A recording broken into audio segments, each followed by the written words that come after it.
এলে ওয়াজ না এলে ওয়াশ। আপনার বউ আপনার কথা শুনবি না, কাক ভাত দিয়ে পালতেছেন, কথা কয় না।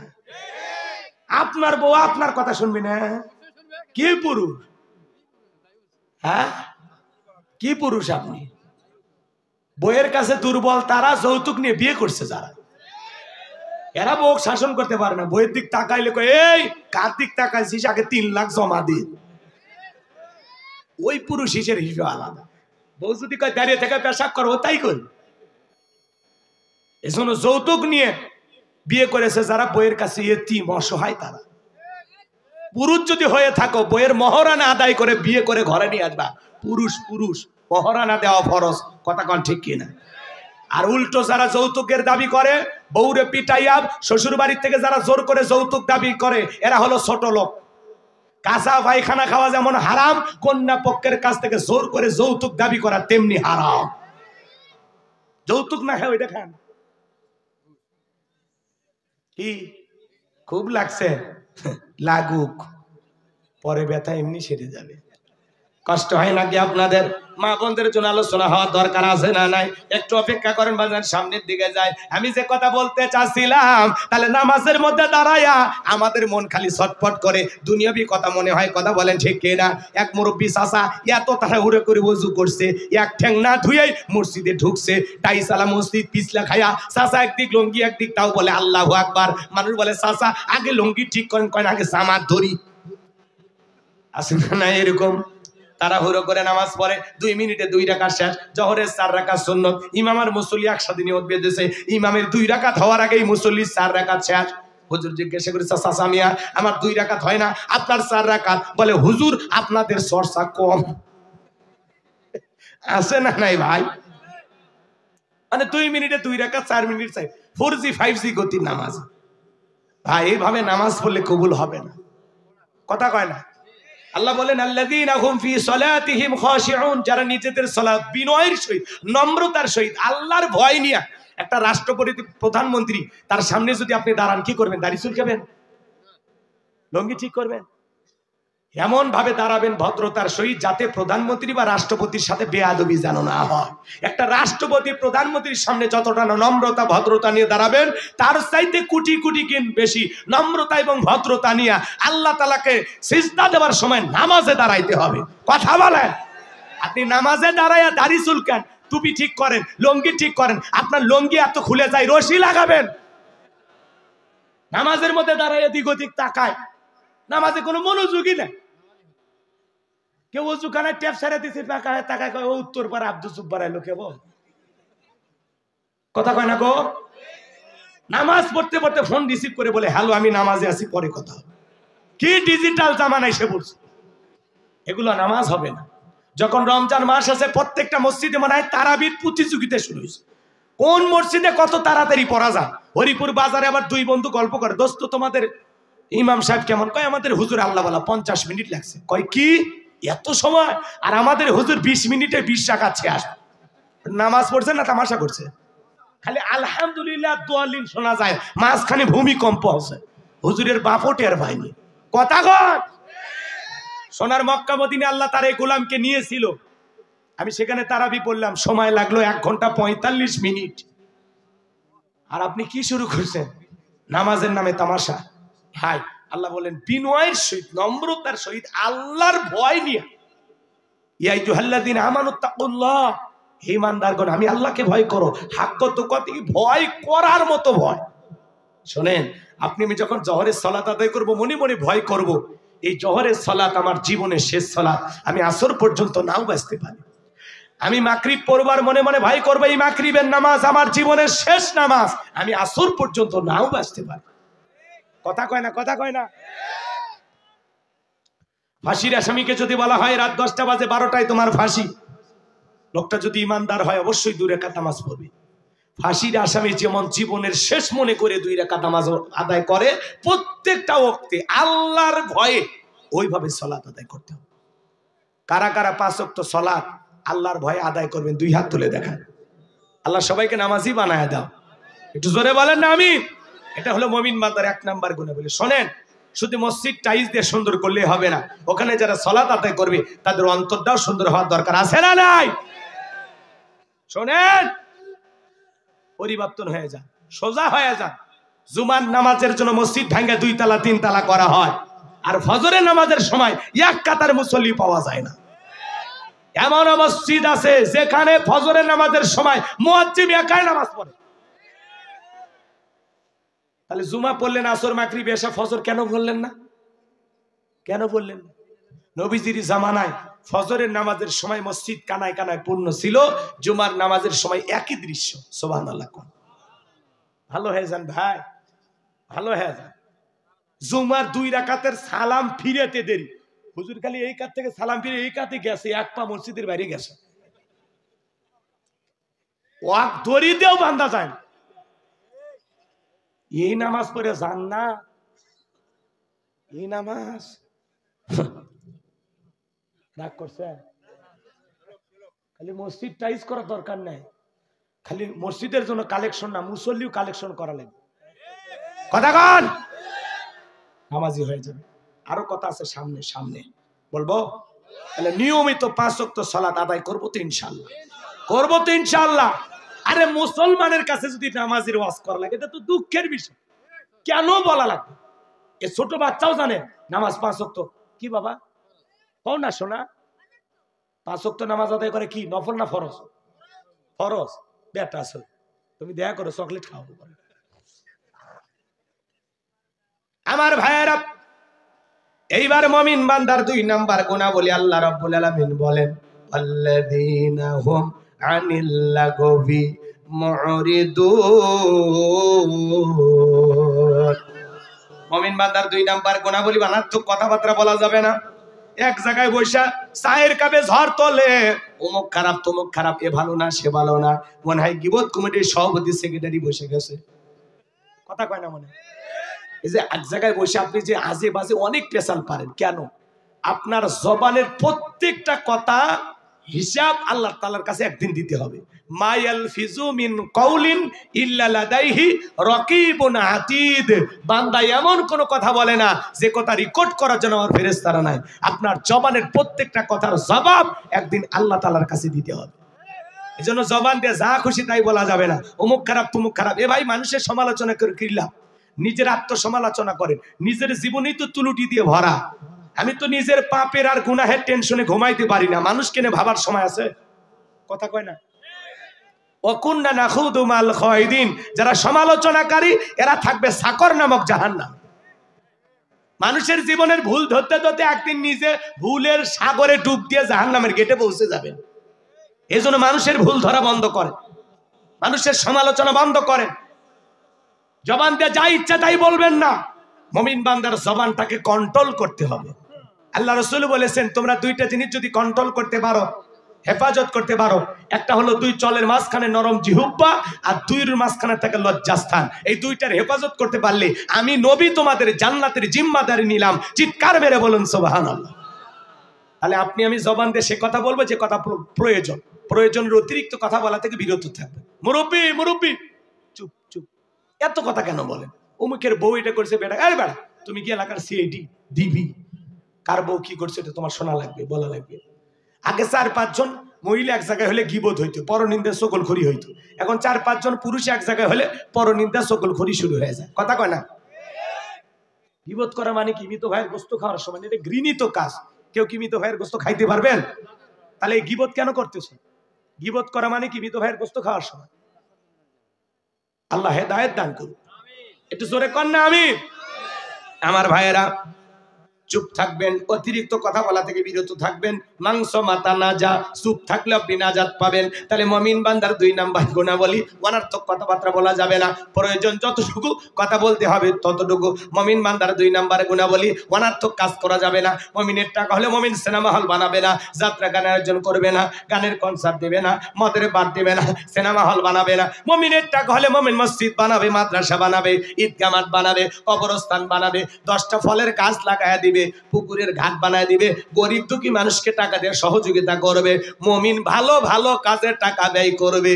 কথা কোন ঠিক কিনা? আর আমার দেশের যারা ছিল 4,500 কোটি টাকার ভাস্কর্য বানাইছিল, লাভ কি হইল? 5 আগস্টে আপনার বাবার মাথার ভাস্কর্যের উপরে ওইটা পেশাব করে দিল, এতে আপনার বাবার সম্মান কমলো না বাড়লো? তাহলে আপনি ভুল কাজ করেছেন। ভাস্কর্যের সংস্কৃতি এটা মুসলমানের সংস্কৃতি না, মুশরিক ইহুদিদের কালচার। আপনি ওই 4,500 কোটি টাকা দেয়া এই দেশের মানুষ যারা খাইতে পারে না, যদি খাবারের ব্যবস্থা করতেন, কত বেকার যুবক আছে কর্মস্থানে ব্যবস্থা করে দিতেন, কথা কয় না, মসজিদ মাদ্রাসা বানায় দিতেন, মৃত্যু পর্যন্ত আপনার বাবা কবরে এই সবগুলো পৌঁছে যেত। যতদিন আপনি জীবিত থাকতেন আপনিও সব পাইতেন, আপনি মারা গেলে আপনিও সব পাবেন, কথা বলেন ঠিক না? কিন্তু এগুলো কাজ আমাদের ভালো লাগে না। যারা 4,500 কোটি টাকার ভাস্কর্য বানাইছে, প্রত্যেকটা টাকার হিসাব একদিন আল্লাহর কাছে দিতে হবে। এজন্য মুমিনের টাকা ভালো কাজে ব্যয় হবে, সওয়াবের কাজের ব্যয় হবে, ঠিক আছে তো ইনশাআল্লাহ? মুমিন গানের কনসার্ট দেয় না, মুমিন দেয় তাফসীরুল কোরআন মাহফিল, কথা বলে ঠিক কি না? আমার ভাইয়েরা, মুমিন বান্দার 2 নাম্বার গুণাবলী, যুবক রে, এ কান দিয়া আজে বাজে গান শোনা যাবে না। কানের ভিতর ইয়ারফোন লাগায় যুবক তুমি গান শোনো, রূপবানে নাচে কোমর দোলাইয়া, আল্লাহর ফেরেশতারা কবরে নে পিটাবে ঝোলাইয়া ঝোলাইয়া। সিরাজগঞ্জের এক যুবক রেল লাইন পার হয়ে যায়, কানের ভিতর ইয়ারফোন লাগাইয়া ট্রেন এসে ধাক্কা মেরে 3 টুকরা করে ধুয়ে গেছে। মরার পরেও কানের ভিতর ইয়ারফোন লাগালেছিল। এখন কবরে যা, ফেরেশতারা তোর জায়গা মতো বাদ্যযন্ত্র বাজাবে, কথা বলেন ঠিক না?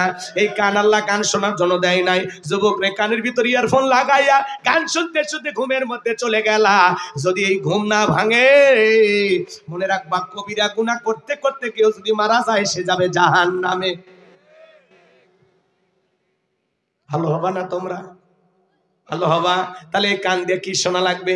ওলামা ইকরামদের বয়ান শুনতে হবে, ইসলামী সঙ্গীত শুনতে হবে, কোরআন তেলাওয়াত শ্রবণ করতে হবে, ভালো ভালো কথা কান দিয়ে শোনা লাগবে। তাহলে মুমিন বান্দার 2 নাম্বার গুণাবলী, জবান দিয়ে সেটা বলবে যেটা বললে সব হয়, সেই কাজ চালু করবে যে কাজ চালু করলে সব হয়, সেইটা শুনবে যেটা শুনলে সব হয়। এক কথায় সওয়াব আছে যেখানে, জোরে বলেন না ভাই, সওয়াব আছে যেখানে আর গুনাহ আছে যেখানে।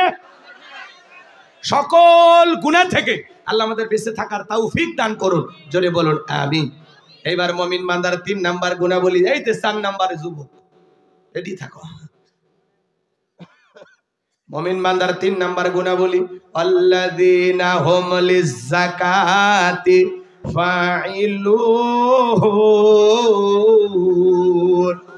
মুমিন বান্দার 3 নাম্বার গুণাবলী, আল্লাহ যদি মুমিন বান্দাকে নিসাব পরিমাণ সম্পদের মালিক বানায় দেয়, মুমিন বান্দা সক্রিয়ভাবে হিসাব করে করে কয় লাখ টাকার কয় হাজার টাকা যাকাত আসবে, কয় কোটি টাকার কয় লাখ টাকা যাকাত আসবে, মুমিন বান্দা সক্রিয়ভাবে হিসাব করে করে বছরে একবার যাকাত দেবে। কার ভয়ে?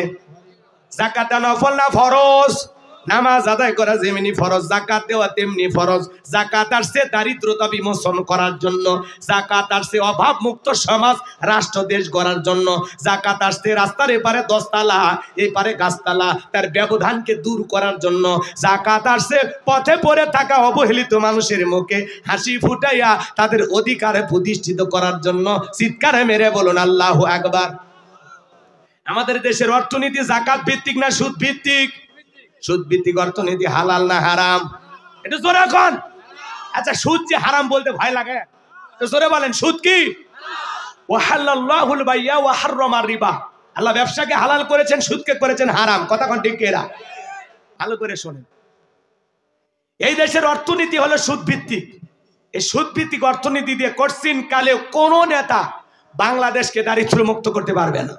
যদি বাংলাদেশকে দারিদ্র মুক্ত করতে চান, যাকাত ভিত্তিক অর্থনীতি চালু করা লাগবে। এই যাকাত ভিত্তিক অর্থনীতি চালু করা ফরজ। আল্লাহু আকবার। একটা যাকাত মন্ত্রণালয় চালু করা লাগবে। এদেশের বিজ্ঞ ইসলামিক স্কলার দিনের দায়ী আলেমদের কাঁধে এই যাকাত মন্ত্রণালয়ের দায়িত্ব দেওয়া লাগবে। ওই গুমসুর ডালসুর বিকাশের টাকাসর ওই নেতাদেরকে দেওয়া যাবে না। আপনি যাত্রার পিছনে স্লোগান দেন, বল্টু ভাইয়ের চরিত্র ফুলের মতো পবিত্র, নামাজ পড়ে 1 ওয়াক্ত, গাঁজা খাই 5 ওয়াক্ত, ঘুমচুরিতে পাকা ভক্ত, শয়তানের 1 নাম্বার ভক্ত, হুজুরদের জন্য খুবই শক্ত, সুশে খাই গরিবের রক্ত। নির্বাচনের আগে পোস্টারে লেখা থাকে গরিবের বন্ধু, ভোট দিয়ে দেখেন গরিবের কয় নাম্বার শত্রু। একটা বয়স্ক ভাতার কার্ড নিবে গেলে 2-1000 খায়, 5000 বান্দে পিঠা দরকার। পোস্টারের নিচে কি লেখা থাকে? সেবা করার সুযোগ দেন। সেবার নামে ডাকাতি করিস কে? নির্বাচনের আগে নেতার সাইকেল কেনার টাকা নেই, আর নির্বাচনে পাশ করে গাড়ি বাড়ি, ঠাকুর গায়ে বাড়ি, ঢাকায় বাড়ি, কে টাকা দেয়? জিব্রাইল। হ্যাঁ, কথা বল নাকি আপনারা? 20 লক্ষ কোটি টাকা বিদেশে পাচার করেছে। এমপি মন্ত্রীর বড় বড় কথা বলতো, এক এক এমপি মন্ত্রীর 5-10 কোটি টাকা দামের গাড়ি গ্যারেজে পড়ে আছে, চড়ার মতো মন্ত্রীও নাই, পাশের নাই কেউ নাই। কথা কয় না? হাজার হাজার বিঘে জায়গা জমি দখল করে গরিবের বুকে পিস্তল ঠেকায় নেতা দখল করেছিল, আজকে জায়গা জমি পড়ে আছে, ওই দখলদার নেতা নাই। বাপের বেটা হয়ে থাকলে পালাও কে? কথা কন। মন্ত্রীরা সব কোথায় গেল, এমপিরা সব কোথায় গেল, কোথায় কাদের কাকা? ওদের সারা দেশটা এখন লাগে ফাঁকা ফাঁকা। পালাবো না, পালাবো না, যাই না তাদের দেখা, ওদের সারা দেশটা এখন লাগে ফাঁকা ফাঁকা। আইন মন্ত্রী আটকে গেল আইনেরই ফাঁকে, দাড়ি সারা দরবেশটারে ভণ্ড ভণ্ড লাগে। শুনেছি ভাই কত নেতা নেত্রী খাইতেছে ভাই ডান্ডা, বিচারপতি কালামানিকের ফাটিয়েছে নাকি আন্ডা। এটা আমার খবর না, মিডিয়ার খবর। ওই বিচারপতি শামসুদ্দিন মানিক আল্লামা সাইদি হুজুরকে মৃত্যুদণ্ডের রায় দিয়েছিল। আমরা বলতে চাই ওই একই ট্রাইব্যুনাল বিচারপতি মানিককেও মৃত্যুদণ্ডের রায় দিতে হবে। এই বিচারপতি মানিক বিচারকের নামে বিগত সরকারের 5 গোলাম ছিল। এই বিচারপতি মানিক টকশোতে আমার বোনকে অপমান করে রাজাকারের বাচ্চা বলেছিল। ছাত্র আন্দোলনের এই সমস্ত তরুণ মেধাবী ছাত্রদেরকে রাজাকারের বাচ্চা বলেছিল। এই বিচারপতি মানিকের ফাঁসি চায়। 116 জন আলেমের তালিকা করে দুদকের কাছে জমা দিয়েছিল। আমার মতোর গাইবান্দার এক ভাঙ্গা বক্তা, তার রোল নাম্বার ছিল 23। সিরিয়ালে আমার নাম্বার কত? আপনারা চেনেন না? ওরা ঠিকই চেনে জিনিসটা কি। 116 জন আলেমের তালিকা, তার মধ্যে আমি কত নাম্বারে? 23।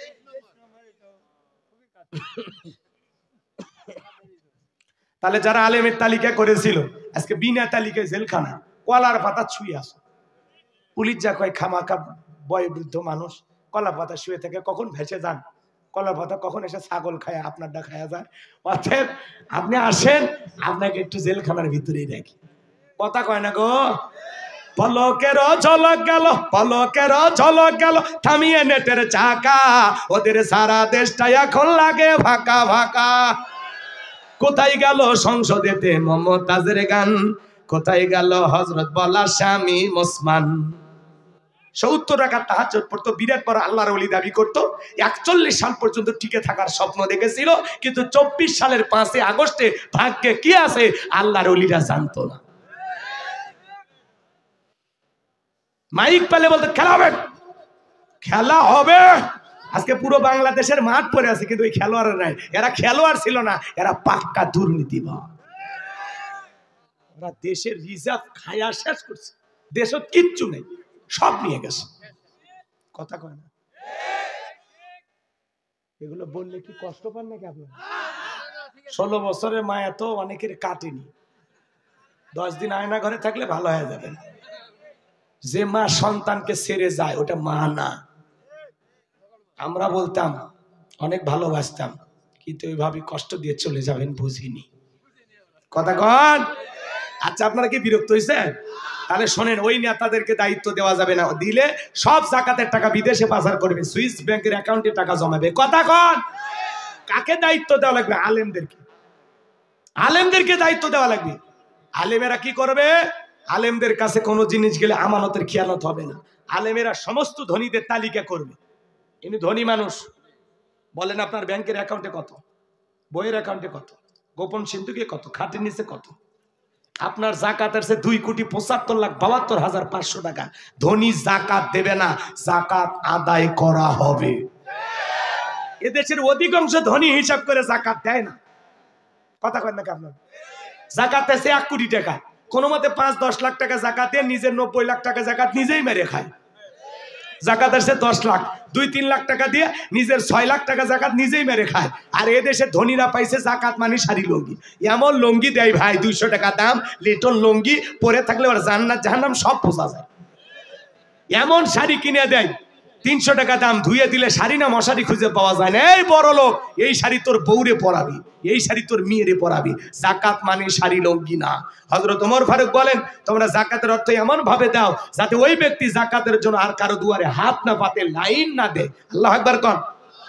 এই ছেলেটা বেকার বসে আছে, জাকাতের 1.5 লাখ টাকা দেন, দিয়ে হরিপুর বাজার একটা ব্যবসা প্রতিষ্ঠান ধরায় দেন। আল্লাহ যদি চায় 5-7 বছর ব্যবসা করিয়া, বিজনেস করিয়া ওই ছেলে নিজেও একদিন প্রতিষ্ঠিত হয়ে জাকাত দিবে। এই ছেলেটা বেকার বসে আছে, আরে জাকাতের 1.5 লাখ টাকা দিয়ে একটা অটো ভ্যান রিক্সা কিনে দেন, দৈনিক 500-400 হাজার টাকা ইনকাম করার একটা ব্যবস্থা হলো। ছেলেটা আর বেকার থাকলো না, কর্মজীবী হয়ে গেল।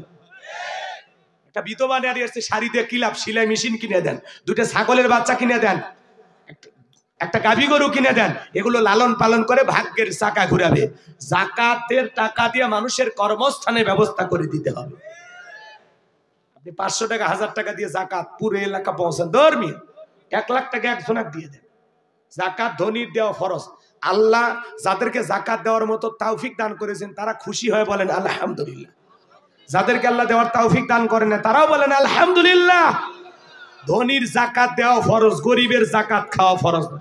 আল্লাহ যে আমার হাতটা এই জায়গায় রাখছে, এই জায়গায় হাত রাখলে কি খুশি হইতেন? আল্লাহ হাত রাখছে এই জায়গায়, জাকাত দাতা হিসেবে যে আল্লাহ আমাকে কবুল করেছেন, আমি যে বছরে সামান্য কিছু জাকাত দিতে পারি, আলহামদুলিল্লাহ আলহামদুলিল্লাহ। জাকাত একটা অর্থনৈতিক ইবাদত, এটা সবার কলিজা থেকে বের হবে না। শোনেন না, ধনী জাকাত দেবে না ভাই, জাকাত আদায় করা লাগবে।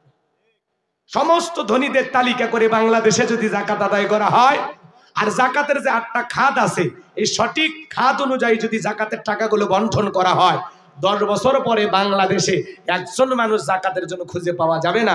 চিৎকার মেরে বলেন সুবহানাল্লাহ। কিন্তু আমাদের এই কথাগুলো তো উপর পর্যন্ত যায় না। রাগ করতেছেন মনে হয় আপনারা? কাদেরকে সমাজে প্রতিষ্ঠিত করলে জাকাতের বিধান চালু হবে আপনারা কি বোঝেন না? খুব কি ক্লিয়ার করে বলা দরকার আছে। এই জমিনে ভালো করে বোঝার চেষ্টা করবেন। এই জমিনে শান্তি আসবে না ততদিন, আল্লাহর কোরআন দিয়া জমিন চলবে না যতদিন, মানুষের তৈরি করা আইন নিয়ম নীতি দিয়া সমাজে শান্তি প্রতিষ্ঠিত হবে না। এই সমাজে যদি শান্তি প্রতিষ্ঠিত করতে চান, আল্লাহর আইন এই জমিনে চালু করা লাগবে। আলালাহুল খলকু ওয়াল আমর, সৃষ্টি যার, আইন চলবে তার। আল্লাহর বিধানে শান্তি, আল্লাহর বিধানে মুক্তি। এই জমিনে আল্লাহর আইন চালু হোক, কোরআনের শাসন ব্যবস্থা কায়েম হোক। কারা কারা চান 2 হাত তুলে আল্লাহকে দেখান। আল্লাহ এই জমিনকে কোরআন আর ইসলামের জন্য কবুল করুন। একটু জোরে বলেন না আমিন। আচ্ছা, কষ্ট পাচ্ছেন আমার কথা? 2 মিনিট একটা ঘটনা আপনাদেরকে শোনাই। আল্লাহ নবী মুসা আলাইহিস সালামের নাম আপনারা শুনেছেন। মুসা আলাইহিস সালাম কারণকে যা বলে, কারণ তোরে জাকাত দিতে হবে। কারণ ডেকে বলে আমি জাকাত দিতে পারবো না। মুসা আলাইহিস সালাম ডেকে বলে, কারণ জাকাত না দিলে জাকাত আদায় করা হবে। আল্লাহু আকবার কোন। নবী মুসার রাগ কম না বেশি? যে নবী রেগে গেলে মাথার টুপি ভেদ করে চুল খাড়া হয়, আজরাইলকে পর্যন্ত থাপ্পড় বসা। 1 থাপ্পড়ে ফিরাউনের 1 কিপ্তিকে দুনিয়ার থেকে বিদায় করছে। আল্লাহু আকবার কোন।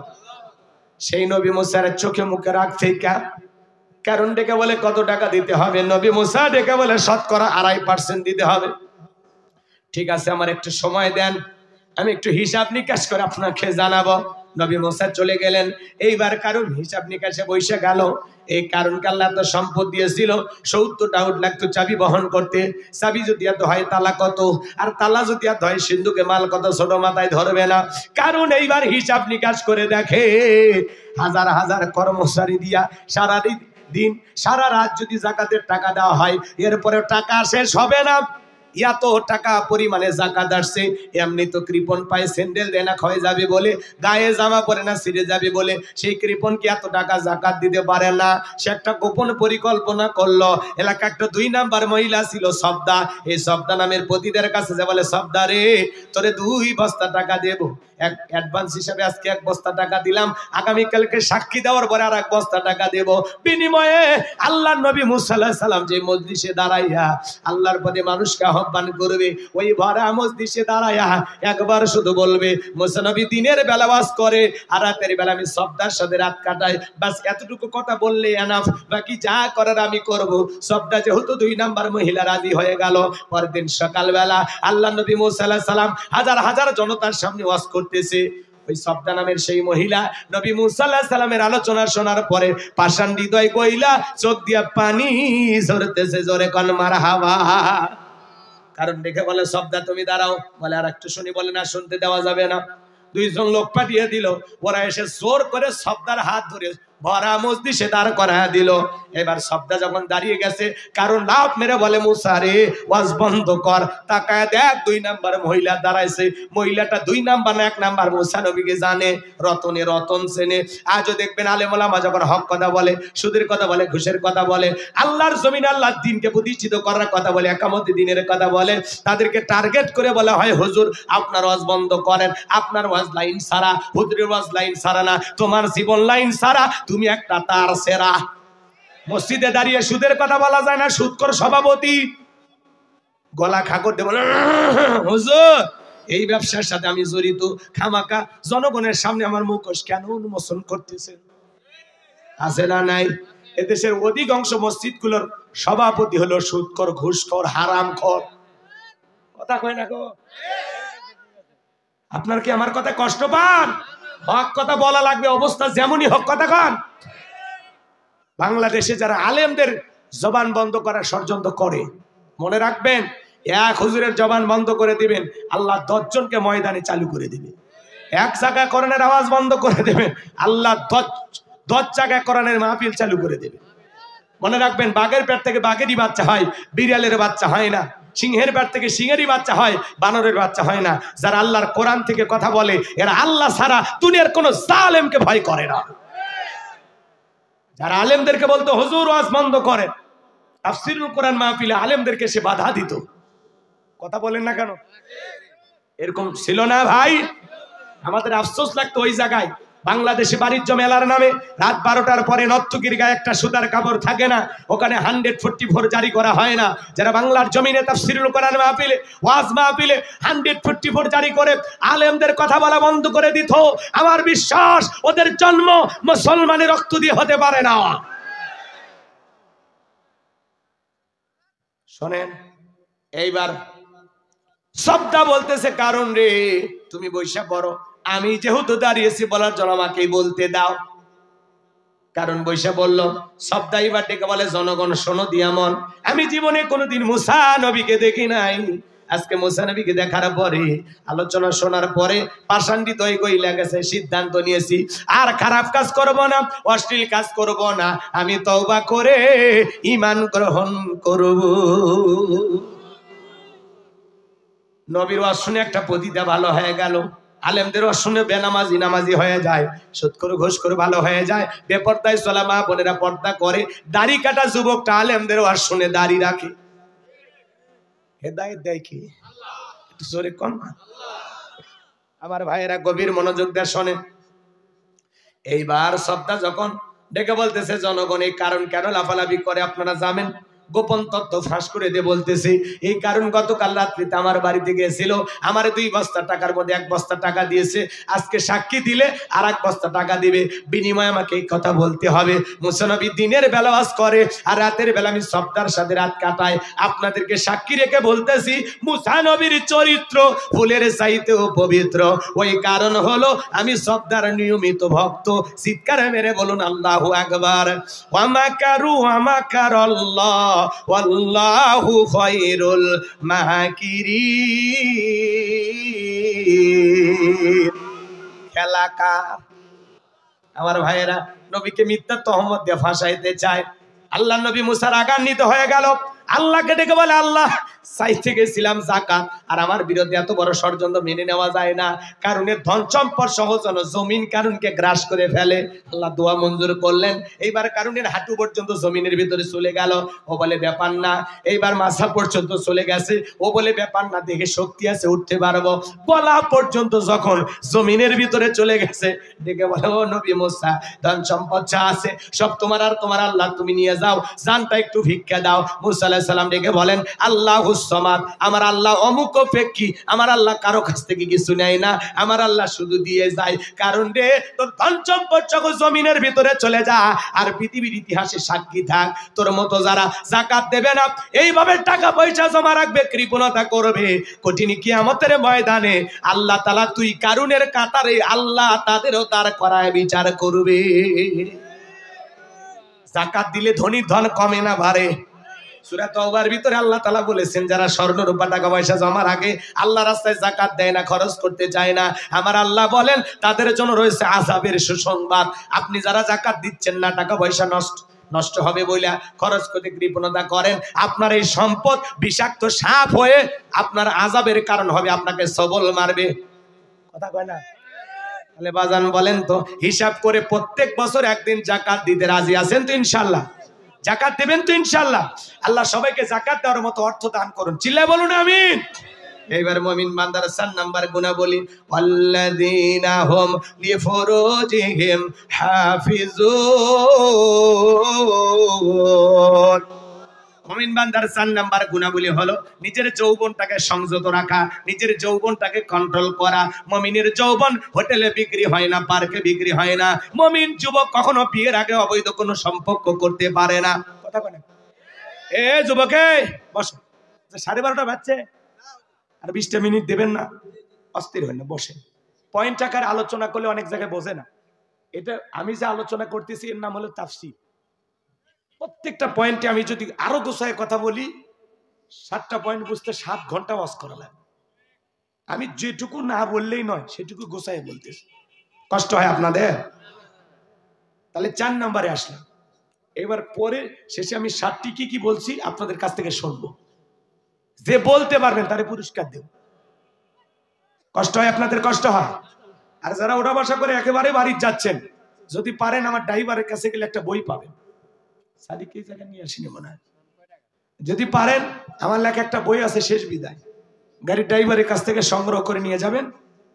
মানুষ মারা গেলে নবীজির তরিকায় কিভাবে বিদায় করতে হয়, মৃত ব্যক্তিকে চুমা খাওয়া জায়েজ না হারাম, স্বামী স্ত্রী মারা গেলে একে অপরকে গোসল করাতে পারবে কিনা, মৃত স্বামী স্ত্রী একে অপরকে চুম্বন করতে পারবে কিনা, আত্মহত্যা করে মারা গেলে তারা জানাজায় যাওয়া যাবে কিনা, ঈমান আমল সম্পর্কে, কবরের সলজব সম্পর্কে, জান্নাত জাহান্নাম সম্পর্কে, একবার কথায় পরকালীন যে বিষয়গুলো, কথা কি বুঝতে পারতেছেন? নবীজির তরিকায় কিভাবে একটা মানুষকে বিদায় করতে হয়, 2টা গজল সহ বিশেষ কিছু দোয়া সহ আমার মোবাইল নাম্বার, মাদ্রাসার ঠিকানা সব বইটার ভিতরে দেওয়া আছে। যদি পারেন এই 76-20টার বই 50 টাকা হাত দিয়ে আপনারা সংগ্রহ করবেন। আল্লাহ কবুল করুন, জোরে বলুন আমিন। মোনাজাতের পরে যদি মঞ্চে পাওয়া যায় পাবেন, না হলে এখন যারা চলে যাচ্ছেন গাড়ি থেকে নিয়ে যাবেন। শোনেন এ যুবক, এগুলো তো কিনবা না তোমরা। কেন উপন্যাস? প্রেম কেন কাঁদায়? যৌবনের মৌবনে অভিশপ্ত রাত, মিলন হবে কতদিনে? তোর মরণের পরে। ওগুলো আজে বাজে উপন্যাস কিনলে চরিত্র ধ্বংস হয়ে যাবে, কথা ঠিক কিনা? প্রত্যেকটা মুসলমানের ঘরে একটা সিরাত গ্রন্থ থাকা দরকার আছে না নাই? নবীজির জীবনের শুরু থেকে শেষ পর্যন্ত একজন মানুষ যদি পড়তে পারে, এতটুকুই তার হেদায়েতের জন্য যথেষ্ট। আল্লাহু আকবার বলে। আজে বাজে বই পড়ে, কি উপন্যাস যেগুলো পড়লে শরীর শিউরে ওঠে।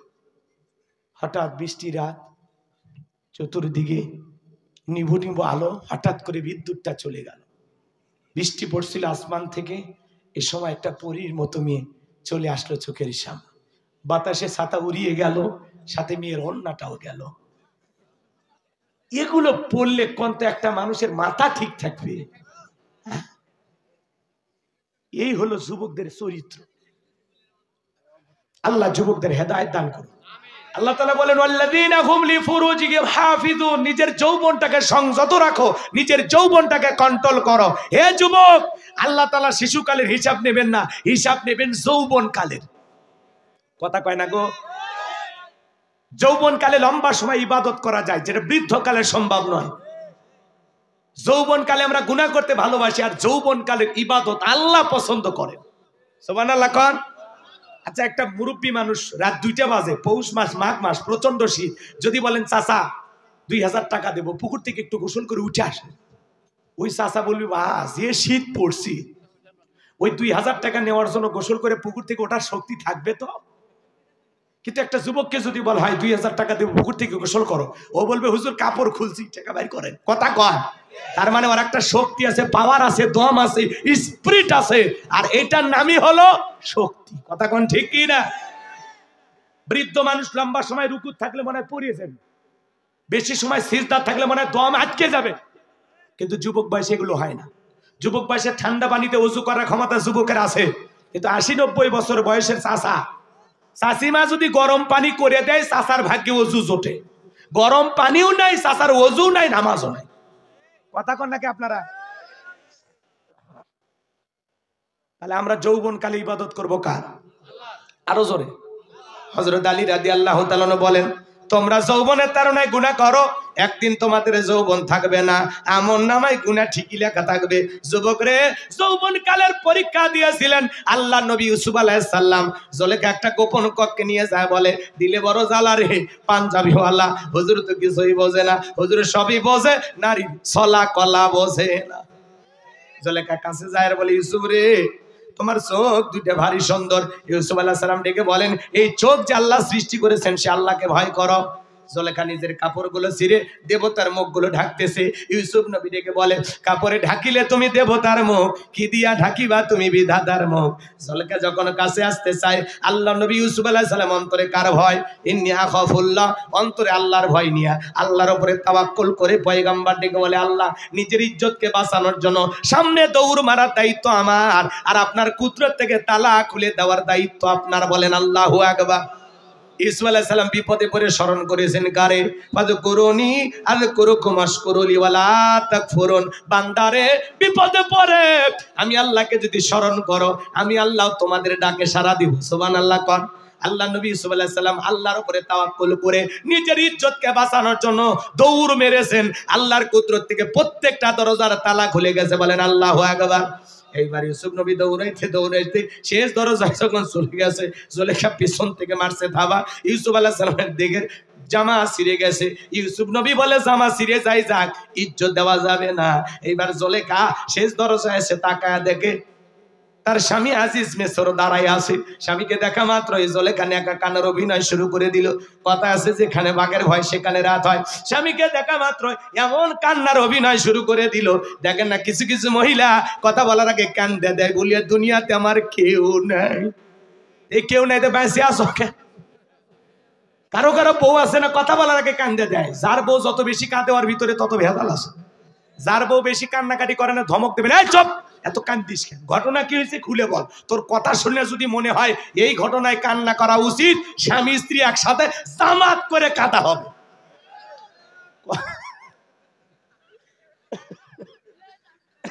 হ্যাঁ, চোখত পানি লাগেই থাকে, কিছু বলা যায় না, মানে মোটর বসায় রাখে, টিপ দেওয়া হয় না।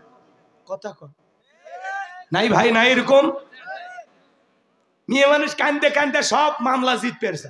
মনে কান দিলে মনে সত্যবাদী, মানে দুনিয়ার কিছুই বোঝে না, সব দোষ পুরুষের। কথা কয় না, আছে না? জলেখা নেকা কান্নার অভিনয় করলেন। দেখে বলে, ইউসুফকে ছেলের মতো দেখতাম, আজকে সুযোগ পাই ইজ্জতের দিকে হাত বাড়াইছে, আর একটু দেরি হয়ে গেলে সর্বনাশ হয়ে যেত। আর মনে মনে ভাবে, মরার স্বামী আসার সময় পাইলি না। মিথ্যা ধর্ষণের আসামি বানাইয়া আল্লাহ নবী ইউসুফ আলাইহিস সালামকে জেলখানায় বন্দী করেছিল। আজও পৃথিবীর জমিনে নায়েবে রাসূল উলামা ইকরামদেরকে, আলেমদেরকে যারা জেলখানায় বন্দী করে মিথ্যা ধর্ষণের আসামি বানাইয়া, ওরা হলো ডিজিটাল জলেখা। ভালো করে বুঝবেন ভাইরা আমার। মিথ্যা ধর্ষণের আসামি বানাইয়া নবী ইউসুফ আলাইহিস সালামকে 9.5 বছর জেল খাটাইছিল। যুবক রে, এই জন্য সাবধান। পুলিশে ধরলে বাঁচবি, র্যাবে ধরলে বাঁচবি, কিন্তু কোন নারীর ছলনার ফাঁদে, মায়ার জালে, রূপের জালে, প্রেমের জালে একবার যদি পা আটকে যায়, ফান্দে পড়িয়া বগা খান্দে রে, সারা জীবন কেঁদেও ওই কালনাগিনীর বিষাক্ত সবল থেকে তোরা বাঁচতে পারবি না। ওরা ছেলেদের ভালোবাসে না, ওরা ছেলেদের মন নিয়ে ব্যবসা বাণিজ্য করে। যে যত দামি গিফট করে তাকে তত বেশি ভালোবাসে। কথা কয় না নাই?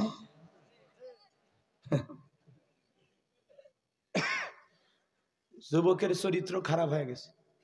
মোবাইলে 2-4 দিন প্রীতি করে কি যে সম্পর্ক চোরা লাগাইছে, পরে সিম বন্ধ। মেয়ে বিবাহের দাবিতে ছেলের বাড়িতে এসে অনশন করে। কি হয়েছে, তোমার বাড়ি কোথায়? বলে আমার বাড়ি পঞ্চগড়। তুমি ঠাকুরগাঁও হরিপুর, কয় আপনাদের গ্রামের বল্টু। কি করেছে মা? বলে আমাকে এত ভালোবেসেছে, আমি কোন ভালোবাসা না সহ্য করতে পেরে বমি করি, আমার পেটে 3 মাস। যেই নারী এই কথা বলে এর চাইতে নির্লজ্জ বেহার কেউ আছে? একটা বিয়ের আগেই একটা ছেলেকে নিজের জীবনের সবচেয়ে দামি সম্পদ দিয়ে দিলি, তোর চাইতে বড় পাগলি আর কেউ নাই। হে মা, নিজেকে এত সস্তা বানায় না। হে বোন, নিজেকে এত সস্তা বানায় না। এখনো তোমার দাম বাড়বে, প্যাকেটের ভিতরে থাকো। আর তোমাদের কভার পর্দা, তোমাদের প্যাকেট পর্দা, নিজেকে পর্দায় রাখো। ছেলের বাপ তোমার বাড়ির যা ঘুরবে, পাগলিরা বোঝে না, উল্টা পাল্টা পোশাক পরে, সবাই দেখা শেষ, নতুন করে কিচ্ছু দেখার নেই। খুব খারাপ কিছু বললে? আচ্ছা, আমি কি দোয়া করলে আপনারা খুশি হবেন? এই যুব সমাজকে নষ্ট করছে এই মোবাইল। কথা বলছে যারা বিয়ের আগে ছেলে মেয়ের হাতে মোবাইল দিয়েছেন, আপনি আপনার সন্তানের জীবনের অনেক বড় ক্ষতি করছেন। সারা রাত দরজা লাগায় রুমের ভিতরে টাচ মোবাইল ল্যাপের ভিতরে নিয়ে কথা কন। মোবাইলের ওজন কম, কিন্তু এই মোবাইলের মাধ্যমে পাপের ওজনটা অনেক বেশি। হে যুবক, এই রঙের যৌবন একদিন দম ধরবে, কাঁচা দাড়ি সাদা হয়ে যাবে, টাইট চামড়া ঢিল হয়ে যাবে। যখন বুড়া হও ওই সময় যা কত আর আল্লাহ আল্লাহ। এখন আছে চামড়া টাইট, আল্লাহর সাথে করতে যাই ফাইট, সারা রাত মোবাইল নিয়ে ব্যস্ত। পেটের ভাত না থাক, মোবাইল এমবি ভরা লাগে। কথা কোন ঠিক না? আমি কি বলবো, রাগ করবেন না? দেশে মোবাইল আইছে, চিঠি বন্ধ হইয়াছে, দিওয়ানা বানাইছে, ভোলা মাইয়ার মনের কথা ভাসে বাতাসে। ও দেখো ভোলা পানের মন বাদা ফেসবুকে এখন, ও দেখো ভোলা পানের মন বাদা ফেসবুকে এখন, মোবাইলে চ্যাটিং কইরা কাটায় সারাক্ষণ। এই মোবাইল পাইয়া দেখো মদনের মাইয়া, এই মোবাইল পাইয়া দেখো মদনের মাইয়া কি কাণ্ড ঘটাইছে, স্বামী সংসার আইখা নাকি পালাইয়া গেছে। 2 বাচ্চার মা, 4 বাচ্চার মা, স্বামীর সংসার ফেলাইয়া আর একটা ছেলের সাথে পরকীয়া প্রেম করে ভাইগা যায়। সেই মহিলা 2-4টা বাচ্চা রেখে এইভাবে পরকীয়া প্রেম করে পালিয়ে যায়, এ হলো নারী জাতির কলঙ্ক। এ কথা কান, কেমনে পারলি 2-4টা বাচ্চাকে এরকম অসহায় করতে? কেমনে পারলি রে মহিলা? হুজুর আমার স্বামী খুবই খারাপ। এই তোর স্বামী কি ফিরাউনের চেয়েও খারাপ? ফিরাউনের মতো স্বামীর সংসার করে আসিয়া জান্নাত দেখতে দেখতে মারা যায়। স্বামী একটু নেশা করে, তোরে মারে, বদমেজাজি, কি হয়েছে? কি করবি? 2টা বাচ্চা হয়েছে, 4টা বাচ্চা হচ্ছে, কয়দিন যৌবনে সুখ? চুপ, সংসার কর। কথা কয় না গো? আর একটা ছেলের সাথে পরকীয়া প্রেম করে, ছেলে এখন বিয়ে করবি না, বাড়ির তালা মারে চলে গেছে। 2 বাচ্চা নিয়ে তালা ধরে বসে আছে। কে মা তুমি? শেফালি, মমেনা, আমেনা, জলেখা, কোন দেখছে? তখন বলছে আপনারা চিনবেন না, আপনাদের এলাকার মদন বরিশালের ঘাটে পরিচয় হয়েছে, ওর জন্য আমি আমার স্বামীকে ডিভোর্স দিছি, আমাকে বিবাহ করতে চাইছে। আমরা স্বামী স্ত্রী মতো হোটেলে থাকি, বলবো না। তো এখন ঘটনা কি? বলে আমাকে বিয়ে না করলে আমি মরে যাব, আত্মহত্যা করব। তোর মতো মহিলার মরা উচিত, কারণ তুই থাকলে আরো 10টা নারীর ক্ষতি হবে। তোর কারণে মা বোনদের সম্মান নিচুতে চলে যায়। এগুলো একটু বেশি ডোজ হলো না? শোনে, ওয়াজ তো অনেকে বোঝে না, এগুলো বললে অনেকে বুঝবে না। এগুলো হলো সমাজের বাস্তবতা, এগুলো না বললে আপনারা সচেতন হবেন না। কি মন খারাপ করছেন? আমি কি দোয়া করে দেব? এরকম সমাজে আছে না?